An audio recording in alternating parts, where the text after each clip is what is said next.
Welcome back. Bulletin के आगाज में सबसे पहले आपको बताते चलें कि नून लीग को कामयाबी के साथ हुकूमत करनी है तो इसे इत्तेफाक राय से फैसले करने होंगे। वो समझती है कि उनके पास 2/3 अक्सरियत है और उन्हें किसी से पूछने की जरूरत नहीं। लाड़काना में खिताब करते हुए चेयरमैन पीपल्स पार्टी बिलावल भुट्टो जरदारी ने कहा, पानी हर किसी का बुनियादी हक है। विफाक की जानिब से सूबों को उनका हक मिलना चाहिए। हमने मुआहिदे के तहत नून लीग के वजीर आजम को वोट दिया। उम्मीद है कि हमारी शिकायत को संजीदगी से लिया जाएगा। मजीद कहा कि नून लीग से तय हुआ था कि सूबों का PSDP मिलकर बनाएंगे, मगर छोटे सूबों के साथ विफाक का रवैया अच्छा नहीं। हमसे वादा किया गया कि सिंध पंजाब के तरक्याती मंसूबों के लिए फंड्स दिए जाएंगे। उनका कहना था कि नहरें निकालने का फैसला भी कालाबाग डैम की तरह एक तरफा फैसला है।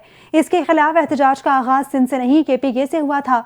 हमने मुतनाज़ फैसले पर अमल दरामद नहीं होने दिया। नून लीग को कामयाबी के साथ हुकूमत करनी है तो उसे इत्तेफाक राय से फैसले करने होंगे।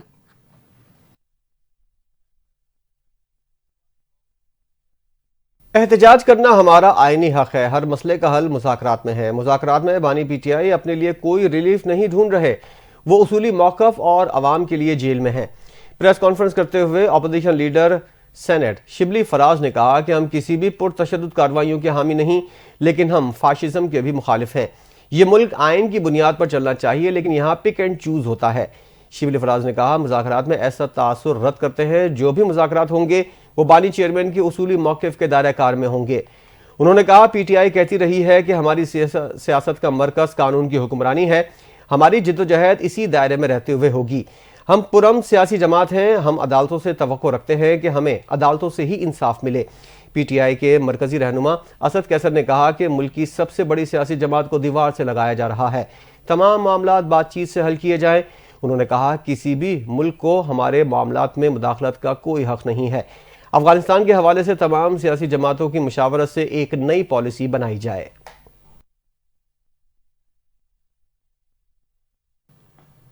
वज़ीर दिफा ख्वाजा आसिफ ने तकरीब से खिताब करते हुए कहा है कि सियासत में मुज़ाकरात ही आगे बढ़ने का वाहिद रास्ता होता है। गुज़िश्ता सालों में मुस्लिम लीग नून ने मुज़ाकरात के लिए सबसे पहले हाथ बढ़ाया है। नून लीग ने हमेशा ही मुज़ाकराती अमल की हिमायत की है, लेकिन PTI दो ढाई सालों से ही यही कह रही थी कि एस्टैब्लिशमेंट से ही मुज़ाकरात करने हैं, और 15 दिनों में ऐसा क्या हुआ कि PTI मुज़ाकरात के लिए राज़ी हो गई। ताकत की पोजीशन में अगर कोई मुज़ाकरात का कहे तो उसे संजीदगी से लेना चाहिए। बानी PTI ने किसी के साथ वफा नहीं की। कोई एक शख्स भी बता दे कि बानी PTI ने उसे वफा की है। ये पहला सियासतदान है जो अपनी रिहाई के लिए अमेरिका के तरले कर रहा है। बानी PTI अब तस्लीम कर रहा है कि नवाज शरीफ ने मईशत को बहाल किया। ऑपरेशन रद्दुल फसाद और ज़रबे अज़्म में अरबों रुपए खर्च हुए। पाकिस्तान माशी बहरान से गुजर रहा है। जंग भी जरूरी थी, लेकिन पाक फौज ने मुल्क को महफूज बनाने के लिए हर किस्म की कुर्बानियां दी। स्पीकर कौमी असम्बली अयाज सादिक ने तकरीर से खिताब करते हुए कहा कि सिक्योरिटी फोर्सेस हमारी सरहदों की महाफिज है, जिसके लिए वो पूरी तरह कोशा हैं। 9 मई को वो किया गया जो भारत की फौज भी ना कर सकी। मुल्क की हालात के पेश नज़र शहबाज शरीफ ने नवाज शरीफ से मुशावरत के बाद मुज़ाकराती कमेटी बनाई ताकि मुज़ाकरात के जरिए हर मसले का हल निकाला जाए, लेकिन मुसलसल इंकार पर मुज़ाकराती अमल आगे ना बढ़ सका। बातचीत से इंकार करने वालों ने मुझे मुज़ाकरात के लिए अपील की और अपोजिशन के राब्ते के बाद मैंने वज़ीर आज़म से कमेटी बनाने की दरख्वास्त की थी। मुज़ाकरात में अपने मसाइल के साथ अवामी मसाइल की भी बात की जाए ताकि मामलात बेहतर हो सके। विफाकी वज़ीर इत्तलात अता तारर ने कहा है कि यह नहीं हो सकता कि मुज़ाकरात की आड़ में 9 मई जैसे वाक़यात को फरामोश कर दें। वज़ीराबाद में मीडिया से गुफ्तगू करते हुए उन्होंने कहा कि PTI से मुज़ाकरात करना चाहते हैं। हम चाहते हैं कि मुल्क में सियासी इस्तेहकाम आए। अब मईशत मुस्तहकम हुई है, सियासी इस्तेहकाम भी आना चाहिए। मजीद कहा कि मुज़ाकरात का ये मकसद नहीं कि 9 मई पर बात ना की जाए, मुल्क में मुल्क दुश्मन पर बात ना की जाए, इन तमाम मामलात पर समझौता किया जाए। विफाकी वज़ीर का कहना था, मुज़ाकरात इसके लिए हैं कि मुल्क को बेहतर समत कैसे ले जाया जा सकता है। मुज़ाकरात के लिए दोनों अतराफ से लोग नेक नियती से बैठे हैं। नवाज शरीफ, बानी PTI और आसिफ अली जरदारी मुज़ाकरात के लिए बैठ जाएं तो ज़्यादा बेहतर होगा। ख्वाजा रफ़ीक की बरसी के मौके पर मुनक़िदा सेमिनार से खिताब करते हुए राना सनाउल्लाह ने कहा कि सियासतदानों को मुज़ाकरात पर बैठने से पहले गलतियों और कोताहियों को तस्लीम करना चाहिए। 73 के आइन के बाद मीसाक़ जमहूरियत एक मुक़द्दस दस्तावेज़ है।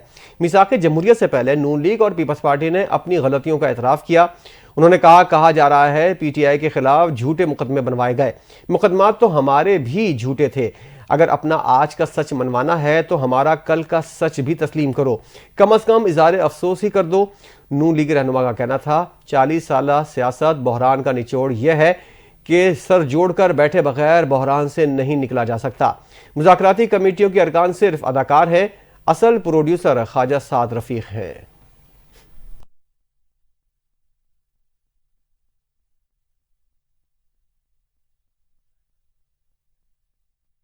मुस्लिम लीग नून के रहनुमा एहसन इकबाल ने एक बयान में कहा कि पाकिस्तान का एटमी प्रोग्राम हमारी आज़ादी और आज़ाद मुस्तकबिल की ज़मानत है।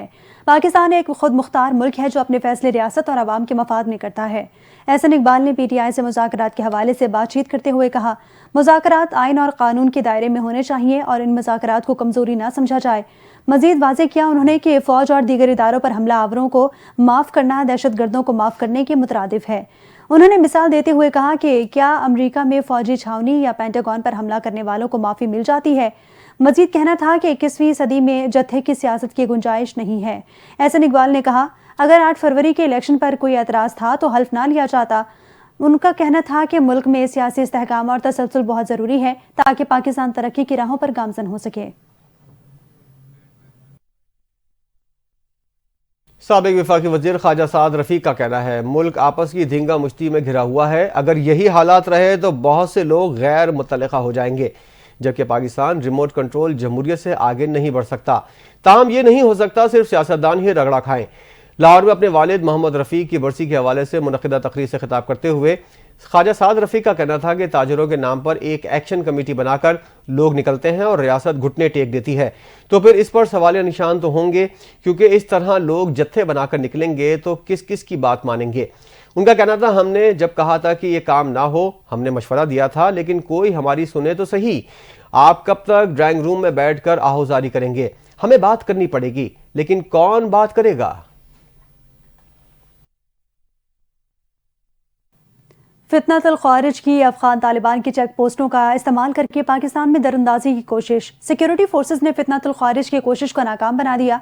सिक्योरिटी ज़राए के मुताबिक 20 से 25 ख़ारिजियों ने कुर्रम शुमाली वज़ीरिस्तान से दरअंदाजी की कोशिश की। ख़ारिज अफ़गान तालिबान ने मिलकर पाकिस्तानी चौकियों पर भारी हथियारों से बिला इश्तियाल फायरिंग की। सिक्योरिटी फोर्सेस ने बिला इश्तियाल फायरिंग का मुंह तोड़ जवाब दिया। अफगानिस्तान साइड पर भारी नुकसानात की मुसद्दिका इब्तदाई इतलात हैं। मौसर जवाबी कार्रवाई और गोलाबारी से अफगान तालिबान 6 चौकियां छोड़कर भाग निकले। अफगान साइड पर नुकसानात मजीद बढ़ने की भी इतलात हैं और ज़राए का मजीद बताना है, पाकिस्तान ने अफगान उबरी हुकूमत से फितनतुल ख़ारिज को अपनी सरजमीन ना इस्तेमाल करने का बारहा कहा है। इसके बावजूद फितनतुल ख़ारिज के दहशतगर्द अफगान सरजमीन से पाकिस्तान में दहशतगर्द कार्रवाइयां कर रहे हैं।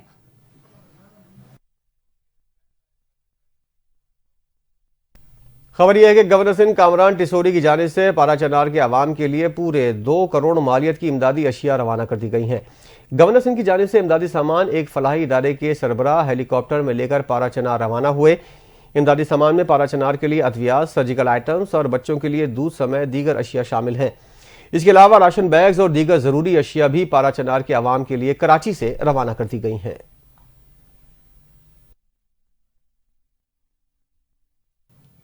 कुर्रम में तनाज़े के पुरअमन हल के लिए कोहाट में होने वाले ग्रैंड जिरगे में अहम पेशरफ्त सामने आ गई। मुजवज़ा माहिदे के मुताबिक दोनों फरीकैन भारी हथियार हुकूमत को देने पर आमादा हो गए। ज़राए का कहना है कि कोहाट ग्रैंड जिरगे में एक फरीक ने दस्तखत कर दिए, जबकि दूसरे फरीक के चंद अफराद आज दस्तखत करेंगे। कमिश्नर कोहाट ऑफिस में आज जिरगा हतमी फैसले का ऐलान करेगा।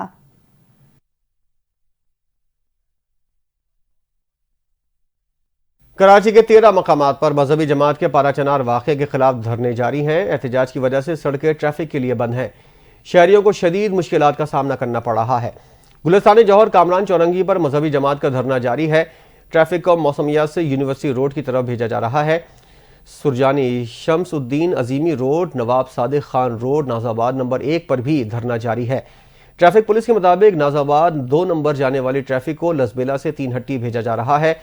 शार पाकिस्तान पर अंचोली के मकाम पर भी धरना जारी है, जिसकी वजह से ट्रैफिक को वाटर पंप से गुलबर्ग चौरंगी भेजा जा रहा है। शार फैसल स्टार गेट के करीब धरना मजहबी जमात का जारी है। कारसाज से ड्रिग रोड के दोनों तरफ ट्रैफिक का दबाव है। मेन नेशनल हाईवे टाउनशिप के सामने धरने की वजह से ठट्टा से आने और जाने वाली ट्रैफिक को लिंक रोड से पोर्ट कासिम की तरफ भेजा जा रहा है। एमेजिना रोड नुमाइश चौरंगी पर भी धरना जारी है। ट्रैफिक को पीपल्स पार्टी चौरंगी से गुरु मंदिर सोल्जर बाजार की तरफ भेजा जा रहा है।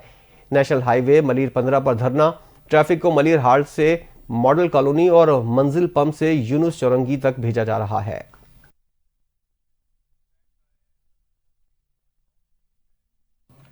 आगे बढ़ते हुए आपको बताएंगे सदर मुमलिकत आसिफ अली जरदारी ने कहा है कि सखर में आलमी मयार का अस्पताल बनाया गया है।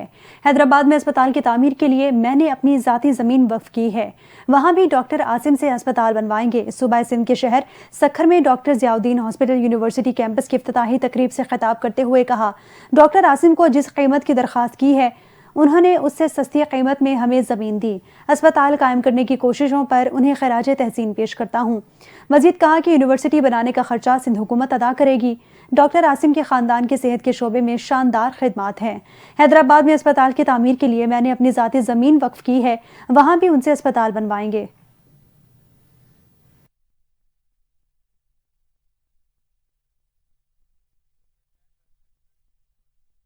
वज़ीर-ए-आज़म की ज़ेर सदारत बिजली की तक़सीमकार कंपनीज की कारकर्दगी के हवाले से इजलास हुआ, जिसमें लेस्को, पेस्को और फेस्को के उमूर ज़ेर बहस आए।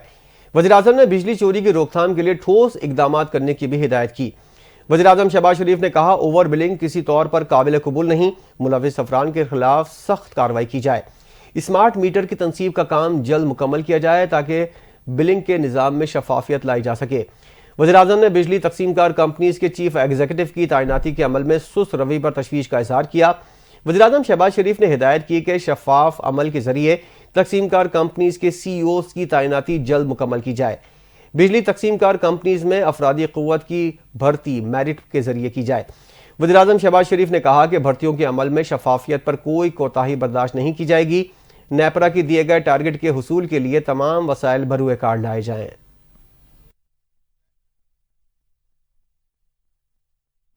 विफाकी वज़ीर तवानाई सरदार अवैस अहमद खान लगानी ने न्यूज़ कॉन्फ्रेंस करते हुए कहा कि आवाम को तवानाई शोबे में सहूलियात फराहम करना वजारत तवानाई की जिम्मेदारी है।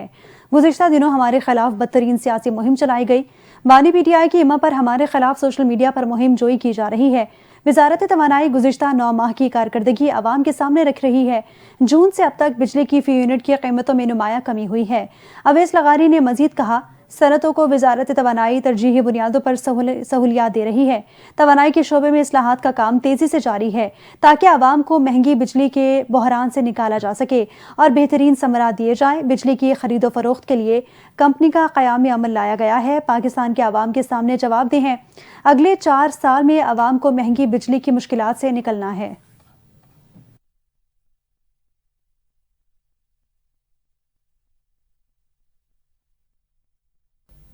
शहर अकायद के बिजली सार्फिन के लिए बड़ा रिलीफ मुतवक्के है। के इलेक्ट्रिक सार्फिन के लिए बिजली ₹4.98 फी यूनिट तक सस्ती होने का इम्कान है।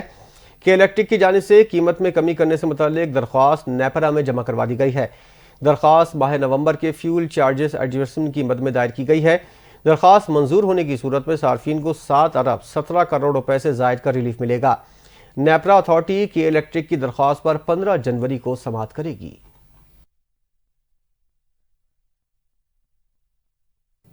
सुप्रीम कोर्ट के सीनियर जस्टिस मंसूर अली शाह का कहना है कि CPEC प्रोजेक्ट फ्लैगशिप मंसूबा है। तजवीज़ है कि नया जुडिशल सिल्क रूट होना चाहिए। इस जुडिशल सिल्क रूट में ममालिक को मुंसलिक किया जाएगा। जस्टिस मंसूर अली शाह ने इस्लामाबाद में सेमिनार से खिताब करते हुए कहा, हमारे यहाँ जिरगा और सुलह की रिवायात मौजूद हैं। जनूबी एशियाई ममालिक और चीनी अदलिया को भी आपस में बात करने की ज़रूरत है। उन्होंने अपने आइनी बेंच में न होने का बार बार तस्करा किया। जस्टिस मंसूर अली शाह ने कहा कि CPEC BRI इलाकाई कनेक्टिविटी है। उन्होंने कहा कि बुलेट एंड रोड्स इनिशिएटिव और CPEC के तनाज़ात का मुतबादिल सालिसी निज़ाम होना चाहिए। मुतबादिल सालिसी निज़ाम के लिए कानून साजी भी दरकार है।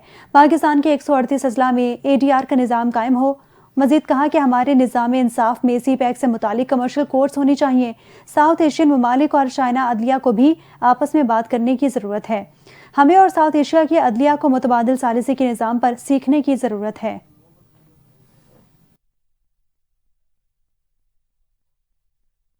लाहौर हाईकोर्ट ने उम्र कैद के मुलजिम उसामा को रिहा करने का तहरीरी हुक्मनामा जारी कर दिया। तहरीरी अदालती फैसले में कहा गया है कि प्रोसिक्यूशन केस साबित करने में नाकाम रही। बहुत से अबहाम जिसकी बुनियाद पर मुलजिम को अपील मंजूर करते हुए शक का फायदा दिया जाता है। लाहौर हाईकोर्ट के जस्टिस अमजद रफीक ने जारी फैसले में लिखा है कि गवाहों की मौजूदगी साबित नहीं हो सकी। मुलजिम और मकतूल मोटरसाइकिल पर साथ जा रहे थे। मकतूल और मुलजिम को इकट्ठे देखने वाला गवाह ये सब साबित करने में नाकाम रहा, लिहाजा मुलजिम को रिहा किया जाए। मुलजिम उसामा के खिलाफ थाना डस्का पुलिस ने 2016 में मुकदमा दर्ज किया था। ट्रायल कोर्ट ने 2019 में मुलजिम को उम्र कैद की सजा सुनाई थी।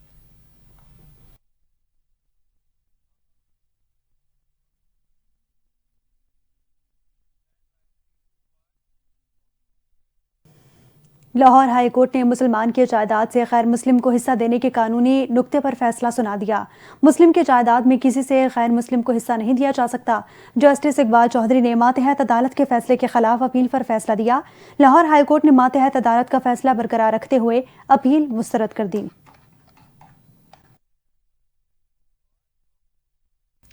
आज़ाद जम्मू कश्मीर असेंबली ने पाकिस्तान पर अमरीकी पाबंदियों की मजम्मत की करारदाद मुत्तफ़िका तौर पर मंजूर कर ली। तफसीलात देखिए इस रिपोर्ट में। आज़ाद जम्मू कश्मीर ने साबिक वज़ीर आज़म राजा मोहम्मद फ़ारूक हैदर खान की पेश करदा करारदाद को मुत्तफ़िका तौर पर मंजूर कर लिया। करारदाद में अमरीकी हुकूमत की भारत के हक में इलाकाई ताकत के तवाज़ुन को बिगाड़ने की कोशिश की मजम्मत की गई। करारदाद के मुताबिक पाकिस्तान का मिसाइल प्रोग्राम सिर्फ दिफाई मकासद और भारत के जारहाना इरादों को रोकने के लिए है। साबिक वज़ीर आज़म आज़ाद कश्मीर राजा फ़ारूक हैदर का कहना है कि अमरीकी हुकूमत के इक़दाम भारतीय लॉबी के ज़ेरे असर हैं, जो पाकिस्तान की दिफाई हिकमत अमली को मुकम्मल तौर पर ना समझने का सबूत हैं। कश्मीरी अवाम किसी भी भारतीय जारहियत के खिलाफ पाकिस्तान के साथ खड़े होंगे। करारदाद में राजा फारूक हैदर ने कहा कि अमरीका भारत को खित्ते का पुलिस स्टेशन बनाने की कोशिश कर रहा है, जिसमें पाकिस्तान वाहिद रुकावट है। पाकिस्तान में तखरीबकारी में गैर मुल्की हाथ मुलविस हैं। मौजूदा वज़ीर आज़म चौधरी अनवारुल हक ने पाकिस्तानी फौज की गैर मुतज़्ज़ल हिमायत का ऐलान करते हुए कहा कि कौमी सलामती को यकीनी बनाने में मिसाइल टेक्नोलॉजी और जोहरी प्रोग्रामों का कलीदी किरदार है।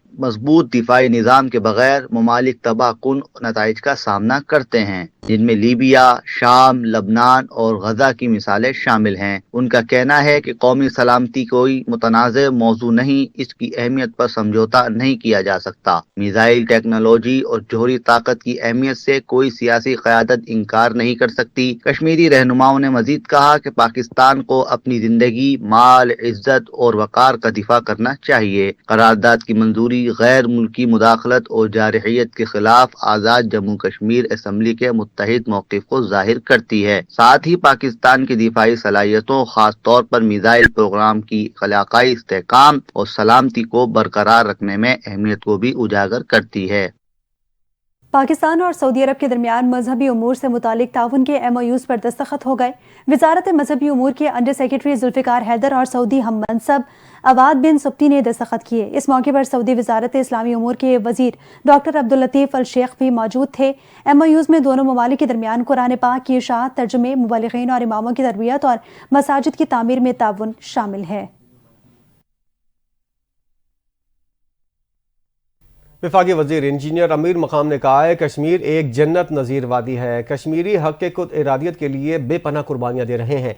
कश्मीरियों का साथ दहाइयों से पाकिस्तान के साथ मोहब्बत का रिश्ता ढका छुपा नहीं है। अमीर मकाम ने तकरीर से खिताब करते हुए कहा कि बहुत से कश्मीरी रहनुमा जेलों में आज़ादी के ख्वाब लिए ज़िंदगी की बाजी हार गए। 5 अगस्त के जालिमाना भारतीय इक़दाम से कश्मीरियों के हकूक़ पर डाका डाला गया। कश्मीरी किसी सूरत अपने कौस से पीछे नहीं हटेंगे। पाकिस्तान हर फोरम पर कश्मीरियों के हक़ खुद इरादियत की हिमायत का सिलसिला जारी रखेगा। आगे बढ़ते हुए आपको बताएं कि हुकूमत के दावों के बरक्स महंगाई में इजाफा जारी है। इस हफ्ते 17 अशिया की कीमतों में मजीद इजाफा हो गया। टमाटर, मुर्गी, चीनी और बीफ की कीमतों में नुमाया इजाफा देखा गया। मजीद देखिए इस रिपोर्ट में। एक तरफ हुकूमत की जानिब से महंगाई में कमी के दावे किए जा रहे हैं, तो दूसरी जानिब मुल्क में महंगाई में इजाफे का रुझान बरकरार है। रवा हफ्ते 17 अशिया ज़रूरिया की कीमतों में मजीद इजाफा हुआ। इदारा शुमारियात के मुताबिक महंगाई की शरह 0.08% बढ़ गई। महंगाई में इजाफे के रुझान और बढ़ती कीमतों से अवाम परेशान हैं। सालाना बुनियादों पर महंगाई की शरह 4.64 से बढ़कर 5.08% हो गई है। इदारा शुमारियात की हफ्तावार रिपोर्ट के मुताबिक इस हफ्ते 17 अशिया महंगी और 10 सस्ती हुई। टमाटर की कीमत 20.65%, मुर्गी की कीमत 22.4%, चीनी की कीमत 2.19%, बीफ की कीमत 0.69%, कुकिंग ऑयल और सरसों के तेल की कीमत बिल तरतीब 0.74 और 0.69% और LPG की फी किलो कीमत 0.18% बढ़ी। खबर यह है कि पेट्रोलियम मसनूआत की कीमतों में 4 रुपए फी लीटर से जायद इजाफे का इम्कान है। डीजल की कीमत में 4 रुपए से फी लीटर से जायद इजाफा मुतवक्के है, जबकि पेट्रोल की कीमतों को बरकरार रखा जा सकता है। मिट्टी के तेल की कीमत में 1 रुपए फी लीटर इजाफे का इम्कान है। पेट्रोलियम डिवीजन ज़राए का इस हवाले से बताना है कि पेट्रोलियम मसनूआत की कीमतों में रद्दोबदल का ऐलान 31 दिसंबर को किया जाएगा। वज़ीर ख़जाना वज़ीर आज़म शहबाज शरीफ की मुशावरत के बाद नई कीमतों का बाकायदा ऐलान करेंगे। मेयर कराची बैरिस्टर मुर्तज़ा वहाब ने नेशनल स्टेडियम का दौरा किया। पीसीबी के आला हुकाम ने उन्हें 2025 में मुनक्किद होने वाली चैंपियंस ट्रॉफी की तैयारियों से मुतालिक ब्रीफिंग दी। मेयर कराची बैरिस्टर मुर्तज़ा वहाब ने नेशनल स्टेडियम में जारी तामीराती और तरक्याती कामों का जायजा लिया और कहा कि 2017 के बाद 2025 में चैंपियंस ट्रॉफी का इनेकाद खुशाइंद है। कराची क्रिकेट के दीवानों का शहर है और कराची के लोग इंतहाई बेचैनी से चैंपियंस ट्रॉफी के मैचेस का इंतजार कर रहे हैं। पाकिस्तानियों को यूरोप भिजवाने में भारतीय इंसानी स्मगलर्स के मुलविस होने का इंकशाफ हुआ है। कराची एयरपोर्ट पर इंसानी स्मगलिंग का मंसूबा नाकाम बना दिया गया। इसकी तफसीलात जानिए इस रिपोर्ट में। गैर कानूनी तरीके से यूरोप भिजवाने की भारतीय साजिश बेनकाब हो गई। वफाकी तहकीकाती इदारे FIA ने कराची एयरपोर्ट पर इंसानी स्मगलिंग का मंसूबा नाकाम बना दिया। 4 मुसाफिर गिरफ्तार कर लिए गए। गिरफ्तार मुल्जिमान में हसीब अहमद, कैसर अहमद, उस्मान अली और एजेंट अब्दुल शकूर शामिल हैं। गिरफ्तार मुल्जिमान के मोबाइल फोन से अहम शवाहिद भी मिले हैं। Agent Abdul Shakoor Indian agent से राब्ते में था। गौतम शर्मा नामी भारतीय एजेंट ने मुल्जिमान को अजरबैजान से पोलैंड भिजवाना था। इंसानी स्मगलर ने 14 लाख रुपए फी का मुआहिदा किया था। मुल्जिमान ने एजेंट को 2,50,000 एडवांस दिए थे। मुल्जिमान को एंटी ह्यूमन ट्रैफिकिंग कराची मुंतकिल कर दिया गया। इसी के साथ ही न्यूज बुलेटिन से फिल वक्त इतना ही। मजीद खबरों और अपडेट्स के लिए आप देखते रहिए NTN न्यूज।